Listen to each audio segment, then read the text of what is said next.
நீங்கள் எதிர்பார்க்காத வேளையில் தேவன் வந்து அவர் பணிக்காக உங்களை அழைப்பார். மனுஷகுமாரன் உங்களை அழைக்கும் நாடிகை உங்களுக்கு தெரியாது. உங்கள் மொத்த தாளந்துகளையும் அவர் பணிக்கென்று பயன்படுத்த தயாராக இருக்கிறீர்களா? தேவன் உன்னை உன்னதமான ஸ்தானத்தில் வைத்து அழகு பார்க்க விரும்புகிறார். மரவேலை செய்யும் ஆசாரியிடம் மரம் சொன்னதாம், என்னை இந்த உலகிலேயே அழகிய சிற்பமாக வடிவமைக்க முடியுமா?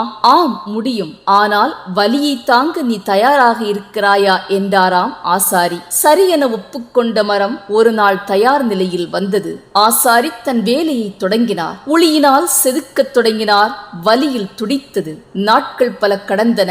தினமும் இதே வலிதான். துடிதுடித்து போன மரம் என்றைக்கு இந்த வலி என்னை விட்டு போகும் என்று தினமும் கேட்டது. இறுதியில் ஒரு நாள் வேலை முடிந்தது. அழகிய சிற்பம் ஒன்று தயாரானது. அதன் பிறகு அதை ஒரு கண்ணாடி கூண்டில் வைத்து கை வைத்து கூட தொடாமல் பல்லாயிரக்கணக்கான மக்கள் பார்வையிடும் இடத்தில் வைக்கப்பட்டது. அதன் பெருமையை பேசாதவர்களே இல்லை. அதன் அழகில் மயங்காதவர்களே இல்லை.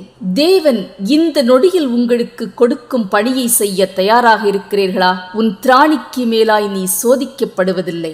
உன்னை பெயர் சொல்லி அழைத்து தாயின் கருவில் உருவாகும் முன்னே உன்னை தெரிந்து கொண்டு உள்ளங்கையில் வரைந்து வைத்து கண்ணின் கண்மணியைப் போல் பாதுகாத்து திராட்சை செடியாகிய அவர் மேல் உன்னை படர செய்து போக்கிலும் வரத்திலும் தூதர்களை அனுப்பி பாதுகாத்து உன் பாதம் கல்லில் இடராதபடி தாங்கிக் கொண்டு நீடித்த நாட்களால் உன்னை ஆசீர்வதித்து உன் இருதயத்தின் எண்ணங்களை ஆராய்ந்தறிந்து உன்னை உன்னதமான ஸ்தானத்தில் நிற்க வைத்து அழகு பார்த்து உனக்காக உன்னால் செய்ய முடியாததை செய்து முடித்து இவன் என் பிள்ளை என்று நிரூபித்து காட்ட துடித்துக் கொண்டிருக்கிறார். நிச்சயமாக முடிவு உண்டு. கலங்கி தவிக்காதே. விசுவாசத்தை தளரவிடாதே. இப்போது நீ வலியை தாங்கினால் ஏற்ற காலத்தில் எல்லாம் நன்மைக்கேதுவாய் நடக்கும். ஆமென்.